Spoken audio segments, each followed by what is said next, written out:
साथियों, हमने हिंदुत्व की थ्योरी के सारे वीडियो कंप्लीट कर दिए हैं।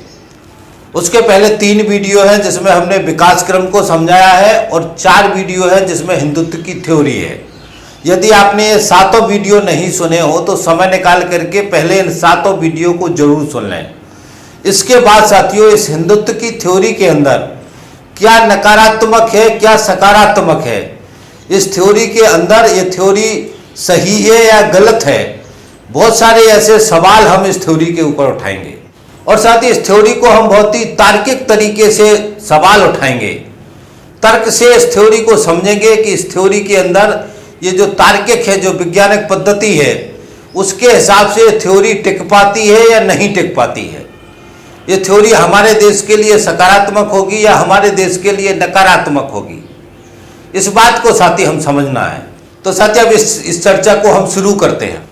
साथी, इस थ्योरी का जो सबसे बड़ा खामी है, सबसे बड़ा कमी है, वो कमी है कि ये थ्योरी जो विकास क्रम है, प्रकृति का नियम से जो विकास क्रम है, उस विकास क्रम को अस्वीकार करती है, उस विकास क्रम को स्वीकार नहीं करती है। और उसके साथ में साथ ये भी समझना है कि इन्होंने जो सावरकर ने जो पूरी इसके विकास क्रम को समझाया है, इस थ्योरी के अंदर भी बहुत सारे इस तरीके से तथ्य प्रस्तुत किए जो वास्तविक नहीं है।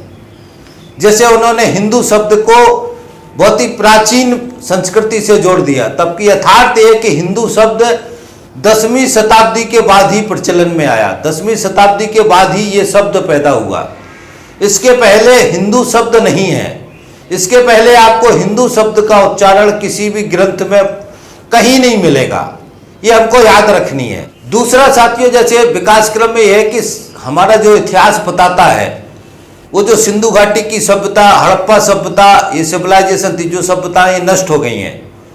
इसके बाद जो सभ्यता शुरू हुई उसमें हमारे देश में आर्य आए थे, और आर्यों की सभ्यता जब से शुरू हुई तब से जो इसको हम वैदिक काल कहते हैं, वैदिक काल से उस सभ्यता का क्रम है, जिस क्रम के कुछ साक्ष्य हमारे पास है, जिस क्रम के साक्ष्य हमको ऋग्वेद में मिलते हैं।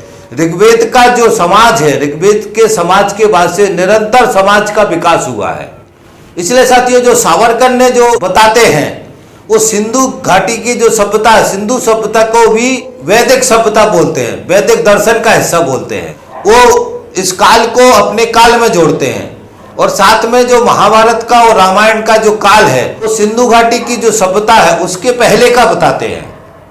तब की सिंधु घाटी की सभ्यता के पहले की जो संस्कृति थी, वो संस्कृति नष्ट हुई। इसीलिए जो आर्य आए, आर्यों की संस्कृति उसके बाद शुरू हुई, जिसका समय लगभग साथियों 1500 ईसा पूर्व के आसपास है। सावरकर जो बोलते हैं वो 2500 ईसा पूर्व के आसपास बोलते हैं, रामायण का, महाभारत काल का समय।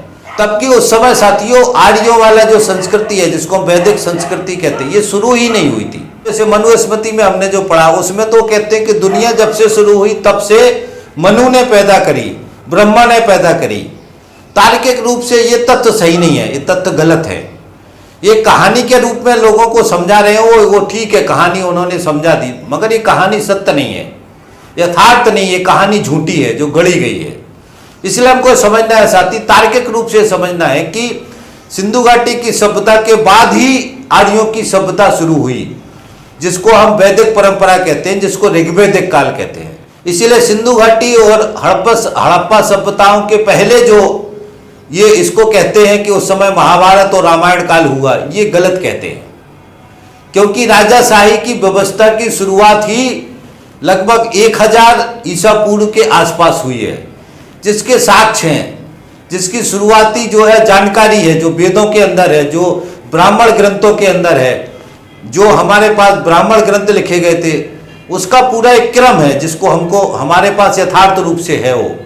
तो साथियों, विकास क्रम की ये तथ्यात्मक चीजें, जिसको हमको ध्यान रखना है। इसके अंदर बहुत सारे झूठे तथ्य हैं जिनको इस हिंदुत्व की थ्योरी के साथ में जोड़ा गया है।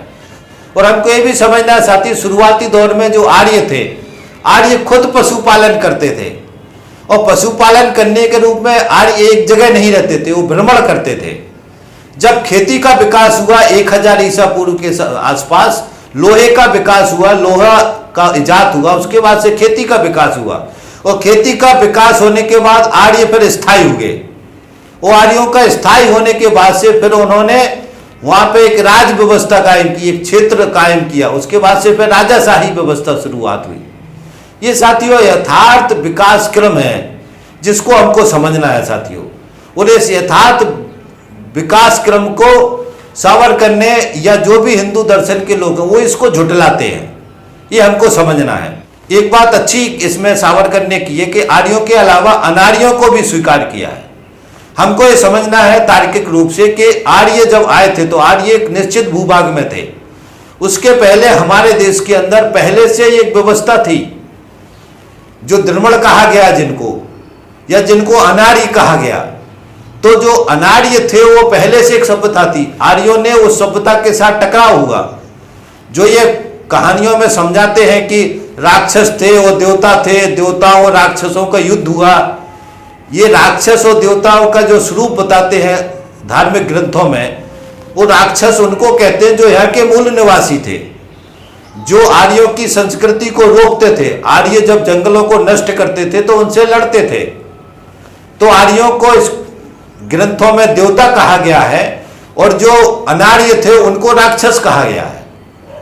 तो ये कहानियों के अंदर भी हमको यथार्थ है जिसको समझना है। जो आर्यों की वर्ण व्यवस्था थी, उस वर्ण व्यवस्था के अंदर जो 3 ही वर्ण थे पहले, उसके बाद से चौथा वर्ण जो जोड़ा गया, वो चौथा वर्ण शूद्र के रूप में जोड़ा गया और अनार्यों को शूद्र वर्ण में डाला गया।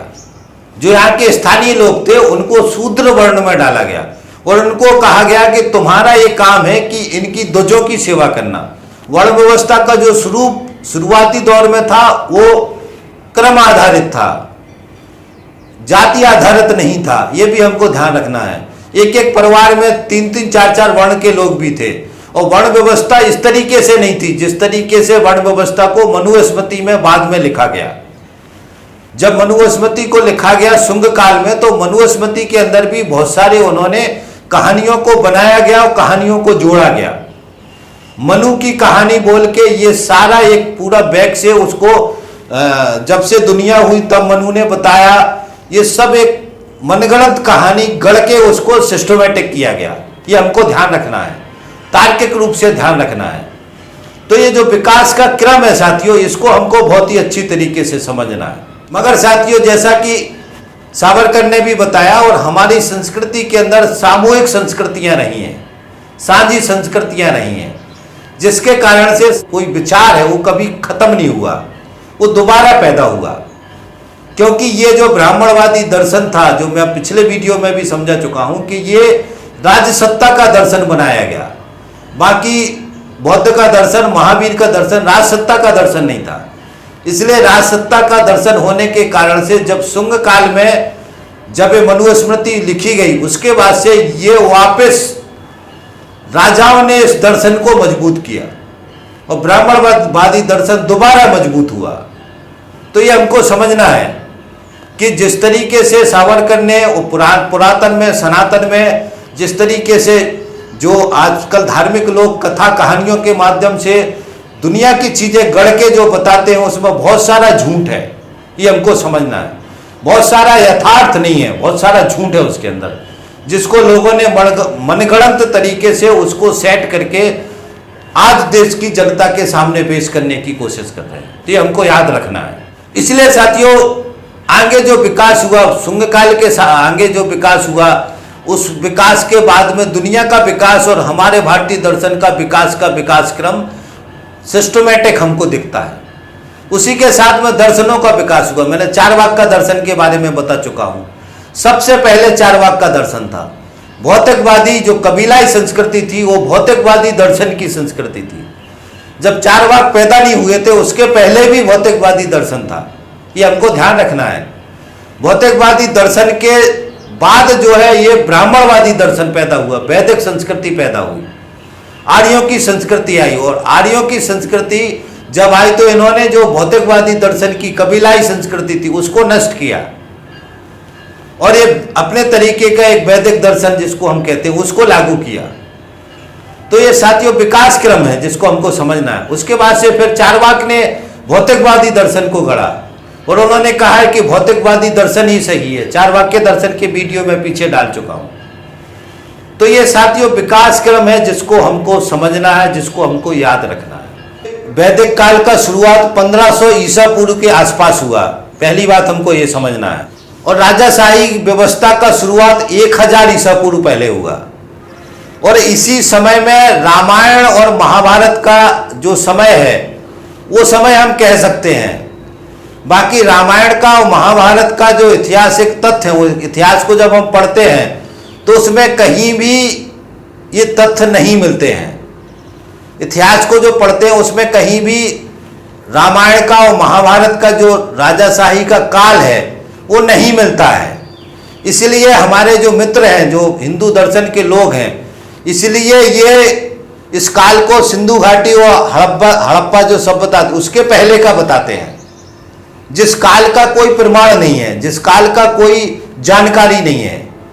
तो ये हमको समझना है साथियों, रामायण और महाभारत का काल यदि होगा तो इसी समय हो सकता है।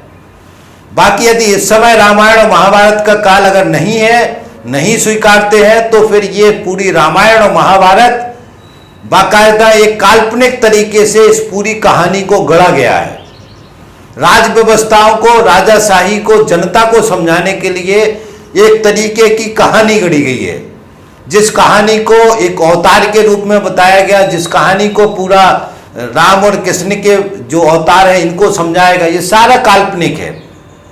यदि हम इस समय में ये पैदा नहीं हुए हैं तो, और आर्य जो आए, जो सिंधु घाटी का, सिंधु शब्द से जो ध्यान रखना है कि जो पहली सिंधु घाटी की सभ्यता थी, उस सिंधु घाटी की सभ्यता भी सिंधु नदी के पास ही थी। वो ये दूसरी चीज हमको समझना है साथियों कि वो एक सिंधु घाटी का जो सभ्यता का जगह है वो एक ऐसा जगह है जहां पे वो सभ्यताओं का सेंटर है। और जो भी हमारे देश में बाहर से लोग आने वाले थे, बाहर से लोग जो आए, क्योंकि हमारे देश का भूभाग ऐसा है कि चारों तरफ से कटा हुआ समुद्र है, एक ऊपर हिमालय है, एक ही स्थान है जिस स्थान से हमारे देश के अंदर कोई प्रवेश कर सकता था, तो वो यही भाग था, सिंधु नदी वाला हिस्सा था। इसलिए कोई भी हमारे देश में आया तो उसी तरफ से आया, आर्य जब आए तो उसी तरफ से आए। इसलिए पुरातन जो एक सिंधु घाटी की सभ्यता जिसको हम कहते हैं, जिसके अवशेष मिले हैं, वो पहले कोई सभ्यता रही होगी। उस सभ्यता के अंदर क्या प्रमाण है ये कुछ भी जानकारी नहीं है। इसलिए उस सिंधु घाटी की सभ्यता को हम दोबारा जब आर्य आए, उन्होंने आर्य भी सिंधु नदी के पास ही आए। तो जब सिंधु नदी के पास आए तो उन्होंने वहां से अपनी राज व्यवस्था को शुरू किया, क्योंकि वो बाहर से आए थे। जो भी बाहर से आया, हमारे पास मुस्लिम शासक भी आए तो वो भी उधर ही से आए, ये हमको समझना है। इसलिए साथियों ये जो परिस्थिति है सिंधु घाटी की सभ्यता, जिसको सिंधु घाटी की सभ्यता के पहले से जोड़ के समझाते हैं, ये तत्व सही नहीं है, ये हमको ध्यान रखना है। जैसे हम शंकराचार्य के बारे में बात करते हैं, शंकराचार्य का जो है 8वीं 9वीं शताब्दी का समय है। उन्होंने फिर दर्शन दिया, वेदांत दर्शन दिया, ब्रह्मा ब्रह्मा ब्रह्मा। उसके बाद से उन्होंने बहुत सारे तर्क किए। यहाँ से एक हिंदू दर्शन का एक नया स्वरूप पैदा हुआ, यहीं से हिंदू दर्शन के मंदिर पैदा हुए, यहीं से मठ पैदा हुए। ये सारी संस्कृति यहाँ से बहुत अलग तरीके से बदलाव हुआ। जो आज स्वरूप हमारे सामने है, ये सारा स्वरूप शंकराचार्य के बाद हुआ है, जिसको हम आदि गुरु शंकराचार्य कहते हैं। ये 8वीं शताब्दी की बात है। 10वीं शताब्दी के बाद हिंदू शब्द का इजाद हुआ। शंकराचार्य के समय भी ये हिंदू शब्द इजाद नहीं हुआ था, ये भी हमको समझना है। और ये भी समझना है कि शंकराचार्य ने भी 4 मठ बनाए थे। शंकराचार्य ने भी 12 जो शिव मंदिर हैं उनका स्थापना किया था। उसके बाद से शिव मंदिर बनना शुरू, इसके पहले कोई मंदिर नहीं थे। तो ये हमको विकास क्रम को समझना है साथियों। जो संस्कृति है, इस संस्कृति का जो विकास क्रम है इसको समझना है। जैसे जो रामेश्वरम का जो मंदिर है उसको रामायण के काल के साथ जोड़ते हैं, तब की 8वीं शताब्दी में शिव मंदिर का जो शिलान्यास है, शुरुआत है, थ्योरी है, समझ है, वो आदि गुरु शंकराचार्य ने दिया, क्योंकि वो शिव के भक्त थे वो। इसलिए इसको हम रामायण काल कहाँ जोड़ सकते हैं? तो इस तरीके के बहुत सारे सवाल हैं जिनको हमको ध्यान रखने की जरूरत है। तो हिंदी विलुप्त होना शुरू क्यों हो गई? क्योंकि जो विकास क्रम है उस विकास क्रम में हिंदी की आवश्यकता कम हो गई। जरूरत ही जननी होती है, ये समझना हर बात का। जैसे ही इसकी आवश्यकता खत्म होगी, इसका विलुप्त होना शुरू हो जाएगा। अभी देखो, जो हिंदी हिंदू हिंदुस्तान के नारा देते हैं, उनके बच्चे अंग्रेजी मीडियम के स्कूल में पढ़ते हैं। नारा हिंदी का देते हैं, वो नारा संस्कृत का देते हैं, मगर उनके बच्चे आप देखेंगे कॉर्बल कॉन्वेंट स्कूल में इंग्लिश मीडियम से पढ़ते हैं। जितने ही ये नेता हैं, ये सारे नेताओं के बच्चे विदेशों में अंग्रेजी मीडियम से पढ़ रहे हैं, अपने बच्चों को अंग्रेजी पढ़ा रहे हैं, और बाकी देश के लिए हिंदी हिंदू हिंदुस्तान का नारा दे रहे हैं, वो हिंदी पढ़ाने का नारा दे रहे हैं। तो ये जो है, ये सेट नहीं हो रहा। यही विकास क्रम है जिसको हमको समझना। अब तक जितना संस्कृत का नारा दे देना, जितना हिंदी का नारा दे देना, मगर कोई संस्कृत और हिंदी पढ़ाएगा नहीं। आज की तारीख में जरूरत अंग्रेजी का है, तो लोग बच्चों को अंग्रेजी पढ़ा रहे हैं। ये विकास क्रम का एक उदाहरण है जिसको हमको ध्यान रखना है। जो सावरकर की थ्योरी है, और जो भी हिंदुत्व के जो दर्शन के लोग, जितने भी लोग हैं, ये सारे लोग इस विकास क्रम को स्वीकार नहीं करते हैं। इस विकास क्रम को तोड़ मरोड़ के इधर का उधर कहानी बना के झूठी तरीके से प्रस्तुत करते हैं, जो इस पूरी हिंदुत्व की दर्शन की सबसे नकारात्मक जो है बात है, जिसको हमको समझना है। अब साथियों, हमको जो वर्तमान जहां से हिंदू राष्ट्र की परिकल्पना शुरू हुई उसको समझते हैं। पुष्यमित्र शुंग के काल से ये दोबारा शुरुआत हुआ था ब्राह्मणवादी दर्शन का। उसके बाद से जो गुप्ताओं का काल आया था, वो स्वर्ण काल था, जिसमें सारे वेद, सारे पुराण, सारे ग्रंथ, सारे कथा कहानियां लिखी गई। ये हमको ध्यान रखना है। मोहम्मद गौरी ने हमारे देश पे आक्रमण करके हमारे देश पे राज व्यवस्था कायम की। इस्लामिक जो राजा थे, उन्होंने पूरे देश के ऊपर कब्जा किया, और जब देश के ऊपर कब्जा किया और उन्होंने अपने सत्ता को लागू किया, उसके बाद से साथियों ये चेतना जागृत हुई, जिसको हिंदू राष्ट्र की अवधारणा के रूप में सावरकर ने समझाया। तब कि हमको ये समझना है साथियों, ये विकास क्रम है। विकास क्रम में ये सच है कि एक संस्कृति है, ब्राह्मणवादी दर्शन की जो संस्कृति काफी पुरातन की है, काफी पुरानी है, मगर ये जो राजाओं की संस्कृति, राजसत्ता का विकास हुआ, यहां से हमारे देश के अंदर दो संस्कृतियां आ गई। ये हमको समझना है, और दो तरीके की राजसत्ता आ गई। इसी समय में सिख का तीसरे तरीके का राजसत्ता और धर्म हमारे देश में आ गया।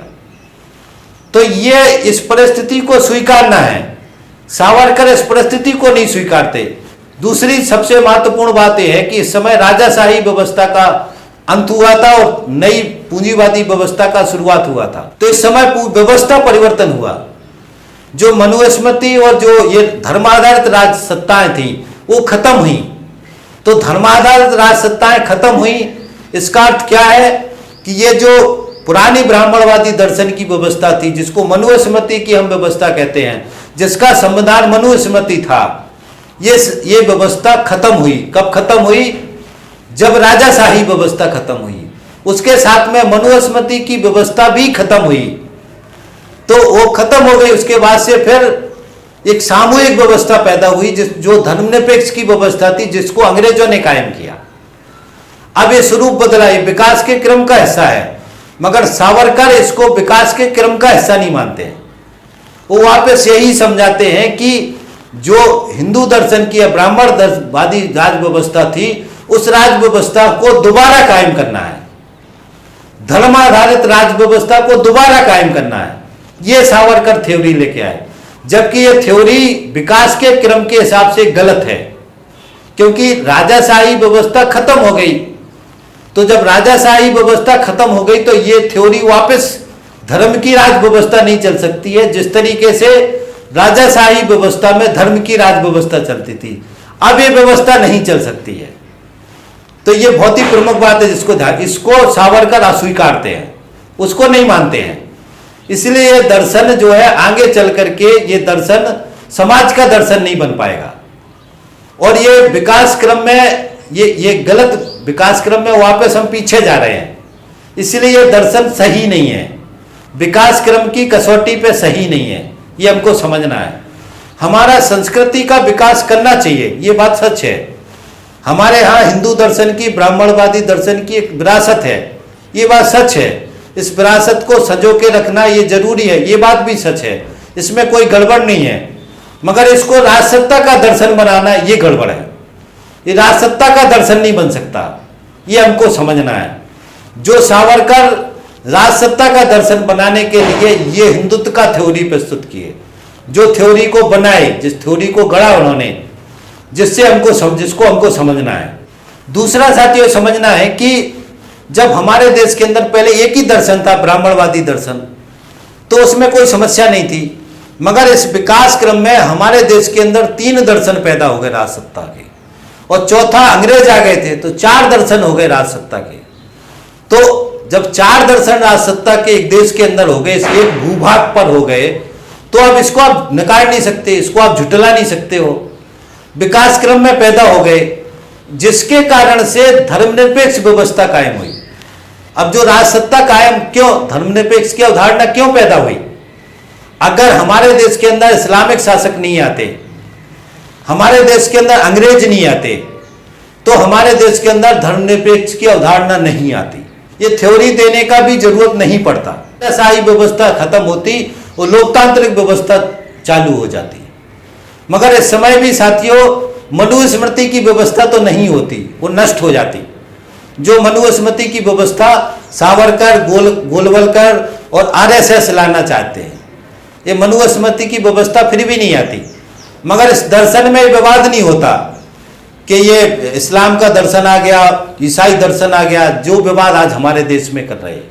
तो ये विकास क्रम को झुटलाते हैं। यथार्थ यही है कि आज की तारीख में धर्मनिरपेक्ष अवधारणा के अंदर ही धर्म रहेंगे, ये हमको समझना है।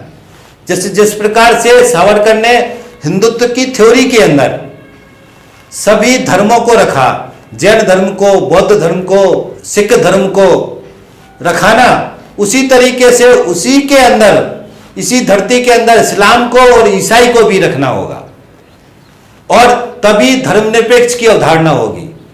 और धर्मनिरपेक्ष की अवधारणा ही लानी होगी, तभी सभी धर्म सुचारू रूप से चल पाएंगे, तभी हम धर्मों को स्वतंत्रता दे पाएंगे, तभी हम धर्मों को ये कह पाएंगे कि आप अपना स्वतंत्र जो आपकी संस्कृति है उसको आप चालू रखें, स्वतंत्र आपका जो आधार है उसको आप आगे बढ़ाएं, स्वतंत्र आपका विचार है उनको आप प्रचार प्रसार करें, तभी हम ये कर पाएंगे। अगर किसी एक धर्म का राज बना देंगे तो ये तो बड़ा विध्वंस हो जाएगा, देश के अंदर अराजकता हो जाएगी, और देश के अंदर कभी भी आपसी जो लड़ाई है वो खत्म नहीं होगी।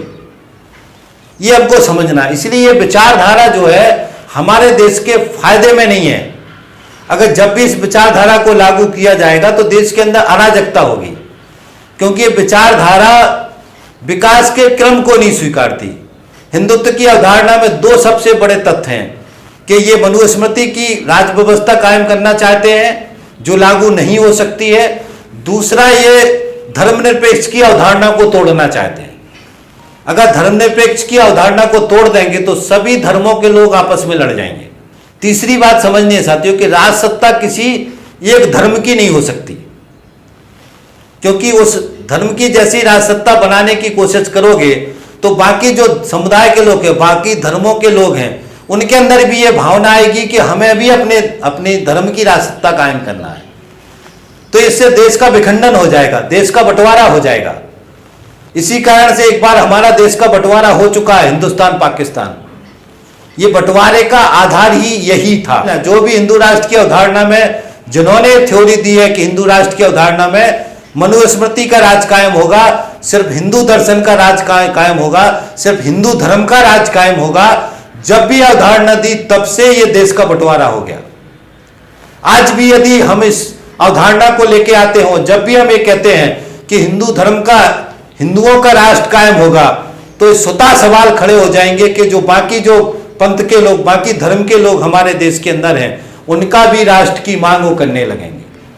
चाहे हमारे देश में इस्लाम हो, चाहे हमारे देश में सिख हो, चाहे हमारे देश में ईसाई हो, तो हमारे देश के 4 टुकड़े हो जाएंगे इस तरीके की अवधारणा से। इसलिए साथियों विकास क्रम में यह अवधारणा सेट नहीं होती, ये हमको समझना है बहुत ही अच्छी तरीके से। दूसरा साथी हम ये भी कह सकते हैं कि आज के समय में जो हमारे देश में लोकतांत्रिक व्यवस्था है, पूंजीवादी व्यवस्था आ गई। पूंजीवादी व्यवस्था के बाद अब राजाशाही व्यवस्था नहीं आ सकती। राजाशाही व्यवस्था का संविधान मनुस्मृति था, तो आप इस राजाशाही व्यवस्था नहीं आ सकती। ये विकास क्रम का जो अटल सत्य है, प्रकृति का जो विकास क्रम उसका अटल सत्य है, इसको हमको समझना है। राजाशाही व्यवस्था नहीं आ सकती है तो मनुस्मृति भी नहीं आ सकती। अब संविधान का राज चलेगा, आगे जो भी राज होगा वो संविधान का राज होगा, और ये भी सुनिश्चित है कि मनुस्मृति जैसा राज नहीं होगा। अब तो ये विकास क्रम का जो सिस्टम है, अब सावरकर चाहे जितनी कह दें या आरएसएस के लोग, हिंदू राष्ट्र के लोग चाहे जितना कह दें कि हम एक धर्म का राज कायम करेंगे, मगर एक धर्म का राज कायम नहीं हो सकता और एक धर्म के नाम पे मनुस्मृति का राज कायम करेंगे, जिस मनुस्मृति के लोग तारीफ करते हैं, तो मनुस्मृति का भी राज कायम नहीं हो सकता। ये दोनों बातें हमको अच्छी तरीके से समझनी है। इसलिए ये हिंदुत्व का दर्शन गैर तार्किक है, जिसको हमको समझना है। इस तरीके से साथियों जो मैंने आपको विकास क्रम समझाया, मोटा बात कहने का आशय है साथियों कि ये सावरकर का जो हिंदुत्व का थ्योरी है और जो भी इनकी थ्योरी है, सारी थ्योरियों के अंदर वो एक विकास क्रम है, जिस विकास क्रम को झुठलाते हैं। जो वैज्ञानिक तर्क से हमारी प्रकृति का जो विकास क्रम है उसको झुठलाया नहीं जा सकता। यदि हम इस क्रम को झुठलाएंगे तो देश के अंदर अराजकता पैदा होगी, ये पक्का है। इसीलिए यदि इस हिंदुत्व के दर्शन को जिस रूप में वो लागू करना चाहते हैं उस रूप में यदि हम लागू करेंगे तो समाज के अंदर अराजकता पैदा होगी और ये समाज के अंदर विनाश की ओर समाज जाएगा, समाज का विकास नहीं हो सकता है। इसलिए हमको समझना है कि हिंदुत्व का जो दर्शन है, इसका जो विकास क्रम को झुठलाना, ये इसका पहला सबसे बड़ा कमजोरी है, जिसको हमको समझना है। तो निष्कर्ष के रूप में हम इसी को समझ लेते हैं और इस वीडियो को साथियों अब यहीं खत्म कर देते हैं। तो मैं साथियों इस वीडियो को अब यहीं खत्म करता हूं और उम्मीद करता हूं कि जो मैंने पहला कारण बताया, इस पहले कारण को आप अच्छी तरीके से समझ गए होंगे। और आपसे अपील करते हैं कि यदि आपने हमारा चैनल सब्सक्राइब नहीं किया हो तो चैनल को सब्सक्राइब कर लें, घंटी दबा दें और हमारी दर्शन सीरीज के वीडियो जरूर सुने। समय निकाल के बहुत मेहनत से हमने बनाए हैं, प्ले लिस्ट में जाकर के सुने, ऋग्वैदिक काल से ये वीडियो हैं। उसके बाद में साथियों सारे वीडियो को शेयर करवाने में सहयोग करें। ये वास्तविक जानकारी हमने बनाई है, इसको शेयर करवाने में आप सबका सहयोग चाहिए। सोशल मीडिया में शेयर करवाने में सहयोग करें ताकि हम आम जनता को जागरूक कर सकें। तो इसी आशा उम्मीद के साथ कि आप सहयोग करेंगे, मैं अपनी बात खत्म करता हूं। थैंक यू साथी, धन्यवाद, थैंक्स। मिलते हैं अगले वीडियो।